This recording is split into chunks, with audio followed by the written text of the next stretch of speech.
이란은 다시 한번 호르무즈 해협에서 아랍에미리트와 관련된 선박들을 겨냥했고, 이제 이 위기는 걸프만 전체에 위험한 국면에 접어들었습니다. 2026년 5월 6일 수요일, 아랍에미리트는 이란이 배후로 지목된 드론과 미사일 공격의 새로운 국면에서 이틀 연속으로 표적이 되었습니다. 이번 공격은 상선과 유조선이 이용하는 항로를 타격했으며, 미국 해군은 프로젝트 리버티를 통해 이 항로를 다시 열기 위해 시도하고 있었습니다. 처음에는 걸프만에 억류된 화물선들에 대한 압박으로 시작된 일이 이제는 이란 혁명수비대, 아랍에미리트, 그리고 이 지역에 주둔한 미군 사이의 공개적인 충돌로 번졌습니다. 이 모든 내용을 곧 말씀드릴 테니 지금 바로 채널을 구독하셔서 계속해서 실시간 정보와 최고의 저널리즘 퀄리티로 소식을 받아보시기 바랍니다. 신뢰의 기준, 밀손 알비스입니다. 가장 민감한 표적은 아랍에미리트의 거대 국영 에너지 기업 아데녹과 연관된 선박이었습니다. 국제 언론이 인용한 아랍에미리트 당국에 따르면 그 선박은 호르무즈 해협에서 이란 드론의 공격을 받았으며, 이는 아랍에미리트 해안과 가까운 지역에서 발생했습니다. 현재까지 해당 선박에 대한 이번 특정 공격에서 사망자나 부상자가 즉각적으로 확인되지는 않았습니다. 하지만 이것이 사건의 중대성을 줄여주지는 않습니다. 이번 공격의 메시지는 분명했습니다. 이란은 미국 군사 압박에도 여전히 선박, 항구, 에너지 경로를 위협할 수 있음을 보여주려 했습니다. 그 선박은 석유 무역에 있어 매우 중요한 구역 안에 있었습니다. 문제는 최근 며칠 동안 이란이 미국 목표물만을 겨냥한 것이 아니라는 점입니다. 또한 이란은 인근 국가들과 관련된 선박과 시설에도 공격을 가해 두려움을 확산시키고 항해를 방해하며 덜 불리한 입장에서 협상을 강요하려 했습니다. 아부다비가 이 사건을 먼 경고로만 여기지 않고 직접 공격받은 국가처럼 행동하기 시작했기 때문에 아랍에미리트의 대응은 예상했던 한계를 넘었습니다. 방공 시스템이 가동되고 항공편이 우회되었으며 5월 5일부터 8일까지 학교는 원격 수업으로 전환되었습니다. 그리고 국가는 통제된 비상사태 분위기에서 운영되기 시작했습니다. 학교의 조치는 정부가 이번 사건을 단순한 군사 소음이 아닌 민간인과 인프라, 국가 일상의 실제 위험으로 본 것을 보여줍니다. 가장 심각한 점은 워싱턴이 걸프만에서 좌초되거나 억류된 선박들을 보호된 해상 통로로 이동시키려는 시도 중에 공격이 발생했다는 것입니다. 프로젝트 리버티는 도널드 트럼프가 호르무즈 해협을 통과하는 선박들을 안내하고 혁명수비대가 누가 통과하고 누가 억류되는지 단독으로 결정하지 못한다는 점을 보여주기 위한 작전으로 소개한 것입니다.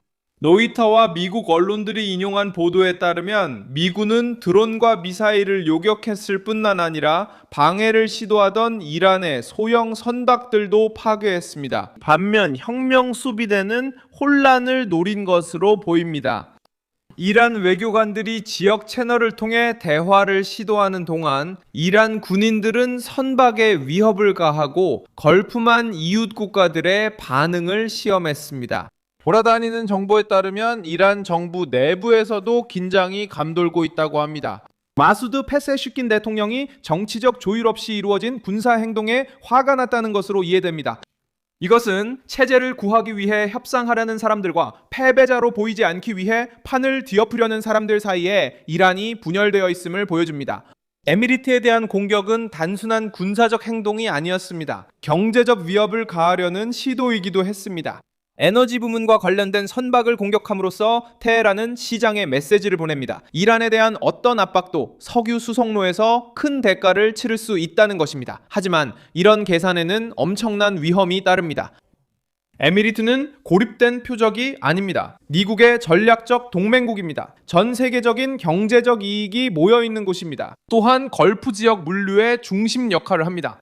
아부다비와 관련된 선박을 공격하는 것은 워싱턴, 이스라엘, 그리고 다른 국가들이 더 강경한 대응에 나서게 할 수 있는 새로운 전선을 여는 것입니다. 바로 그 순간 위기의 규모가 달라집니다. 이스라엘 언론은 미국과 이스라엘이 에미리트에 대한 공격에 대한 대응으로 이란 미사일 발사대와 한 에너지 시설에 대한 공격을 검토하고 있다고 보도했습니다.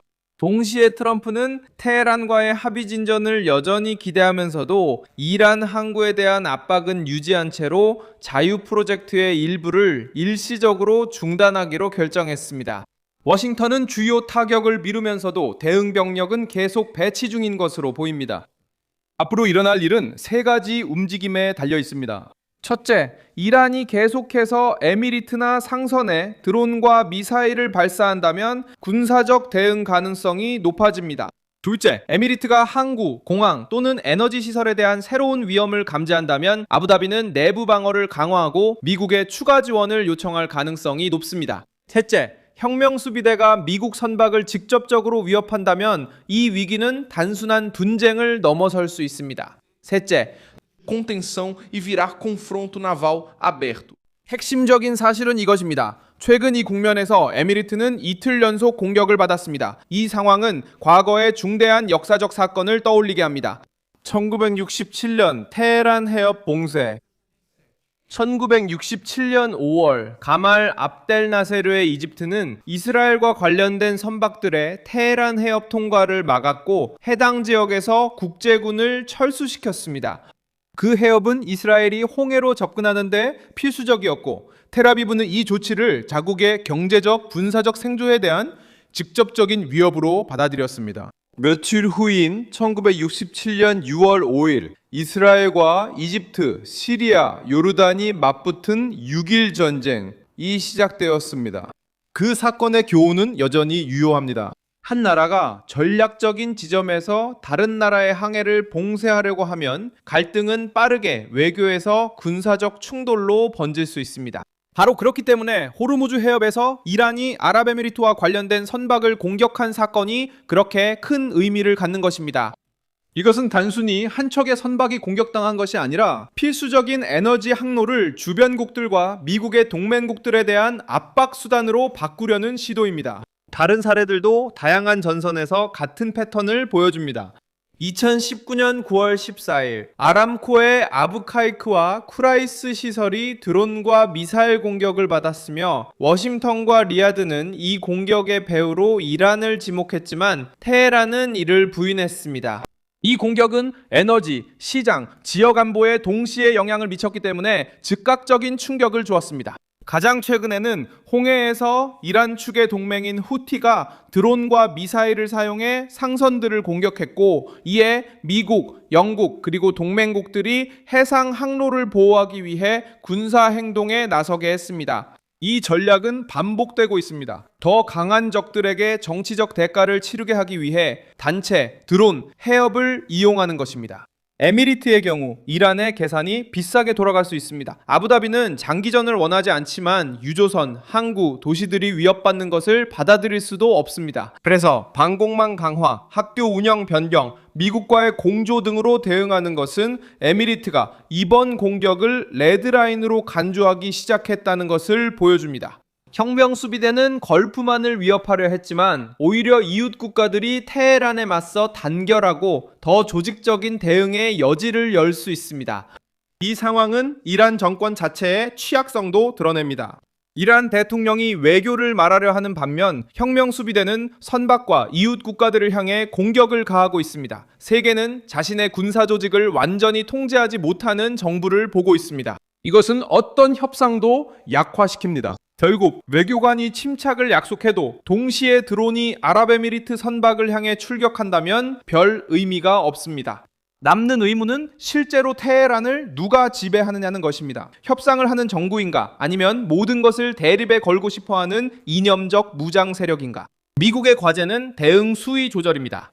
대규모 공격은 그나마 있던 취약한 휴전을 완전히 무너뜨릴 수 있습니다. 약한 대응은 선박, 기지, 동맹국에 대한 새로운 공격을 부추길 수 있습니다. 그래서 워싱턴은 동시에 두 가지 메시지를 전달하려고 합니다. 아직 협상의 여지는 있지만 미 해군은 호르무즈 해협 항로를 포기하지 않을 것입니다. 이것이 지금 상황에서 가장 민감한 부분입니다. 이란은 한계를 떠보고 있습니다. 아랍에미리트는 압박을 견디고 있습니다. 그리고 미국은 걸프만 전체를 새로운 전쟁터로 만들지 않으면서 어디까지 갈 수 있는지 계산하고 있습니다. 저는 밀손 알비스 국제관계 전문가입니다. 저의 목적은 매일 진실에 기반한 정확한 정보를 여러분께 전하는 것입니다. 뉴스 링크는 영상 설명란에 있습니다. 이 영상에 좋아요를 눌러주시고 채널을 구독해주세요. 그리고 마지막에는 댓글도 확인하셔서 밀손 알비스 커뮤니티와 더욱 활발히 소통하시기 바랍니다.